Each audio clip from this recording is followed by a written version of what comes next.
Politics are not our problem. It's the anemic condition of the people of God.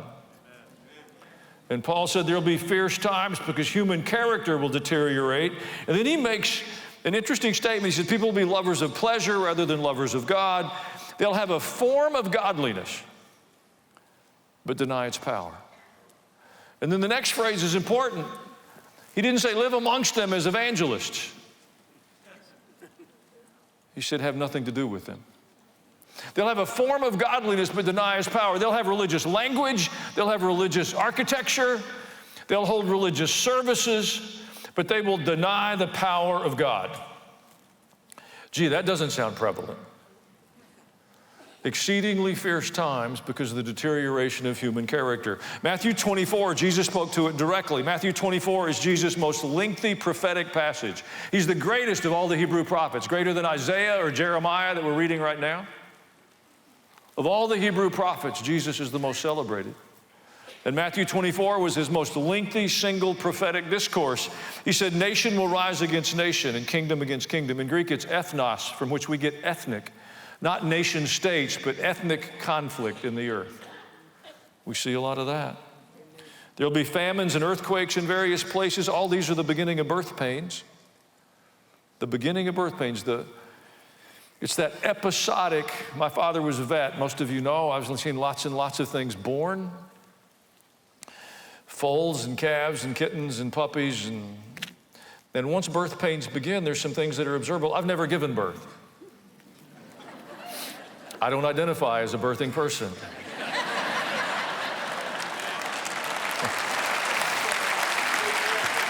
Oh, I couldn't resist. But I have observed many, many, many times things being born. And I can tell you, once those birth pains begin, they're going to continue. They're going to continue, and they're going to increase in frequency. And they're going to increase in intensity until there's an arrival. So when Jesus said these things are the beginning of birth pains, I think the frequency of the tremors and the intensity with which they arise will increase. Now, I don't know the specific timing of that, but I understand the pattern that he's referring to. The beginning of birth pains, then you'll be handed over to be persecuted and put to death. You'll be hated by all nations because of me. It's pretty popular right now. It's chic in a lot of intellectual circles to be angry with the Jewish people or the modern state of Israel. You hear all sorts of expressions around that. Well, a hatred for the Jewish people and a hatred for the people of Christ are two sides of the same coin. They're an expression of the spirit of Antichrist. And I would submit to you that what you're watching is simply a foreshadowing of what is going to be directed at you. And we'll have to make a choice. We'll have to make, there's a distinction between the Jewish people and the remaining people of the book. Jewish is both a religion and an ethnicity. So you can be Jewish and reject completely the authority of Scripture. You don't have to be religious. You don't have to worship. You don't have to believe there's anything significant around that, but you're still Jewish. So it makes the target more prominent. You know, if you live amongst a Christian people and you say, well, I don't believe in the authority of Scripture and I don't believe Jesus was the Son of God, and I don't agree with that, I don't practice that, we still don't call you a Christian. We can call you an agnostic or an atheist, and you can disappear back into the woodwork. So the Jewish people present a more persistent target for the hatred, that spiritual hatred. The people of faith, the people who believe that Jesus is Messiah, have to make a choice, an intentional choice to identify with Him.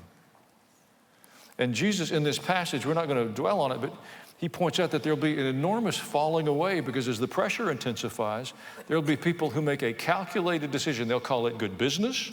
They'll call it the preservation of their family. They'll call it protecting their children. Whatever label they use, they will step away from that identification so they can blend back in to the larger population. But the hatred is ahead of us. You better practice your courage in saying, I'm with Jesus.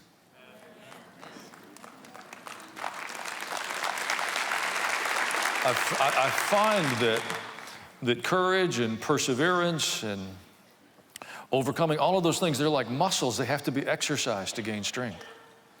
And if you're not in the habit of saying, I'm a Jesus person, I pray, I read my Bible, I go to church. If you're not in the habit of letting those things be a part of the description of who you are, because you're aware of the pushback or the resentment or the resistance. It's the holiday time. We're going to get together with families, and we all understand that those kind of statements of faith bring division even in our families. You don't have to be angry or belligerent. You certainly don't need to be violent, but you got to be willing to identify. Start the practice. Jesus said, if you won't identify with me in front of men, I won't identify with you in front of the Father. There's no such thing as covert Christianity.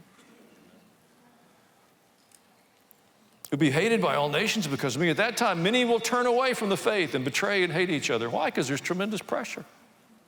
I'm not one of them. Many false prophets will appear and deceive many people. Those aren't just religious characters. Prophets are people you expect to tell the truth. Biblical prophecy isn't so much foretelling.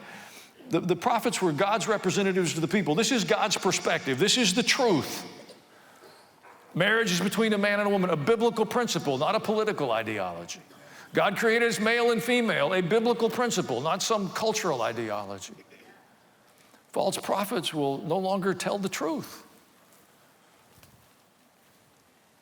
And because of the increase of wickedness, the love of most will grow cold. There's many Greek words for love. The one there is the word used for the love of God. The love in the hearts of God's people will grow cold because of the wickedness. But he who stands firm to the end will be saved. There's the assignment, standing firm. All the way to the end. You don't know when the end is. You just know you have one. I have one. I want to stand firm to the end.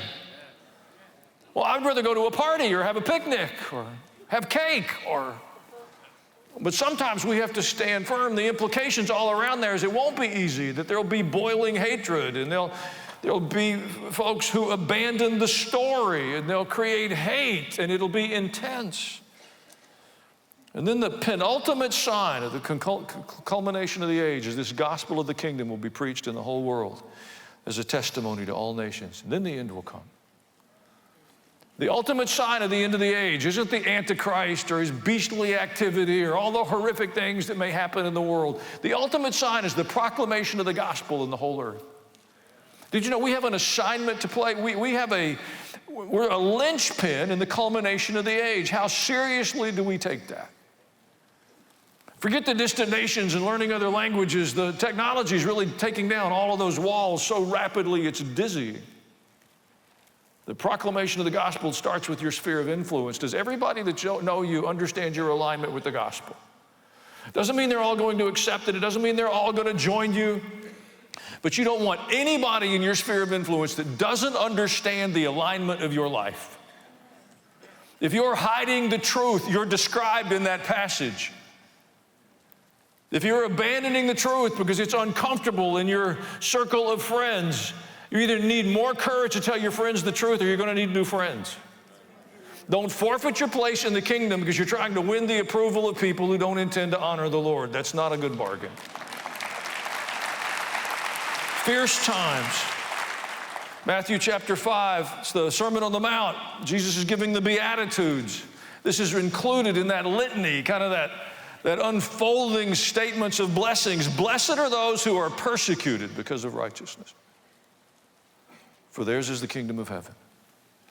Blessed are you when people insult you and persecute you and falsely say all kinds of evil against you because of me. I'm glad Jesus said that, because if he didn't say that, I don't think that's a blessing. I would much rather people applaud me. I prefer awards to persecution. How about you? I'd rather be liked than hated.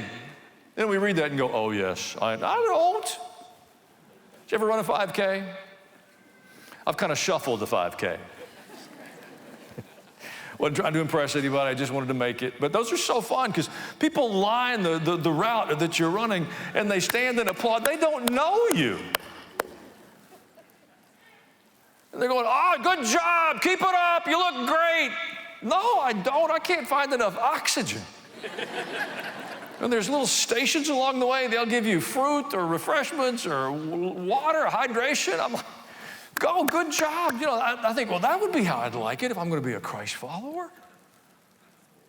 And Jesus said, well, actually, there's a blessing when you're widely hated.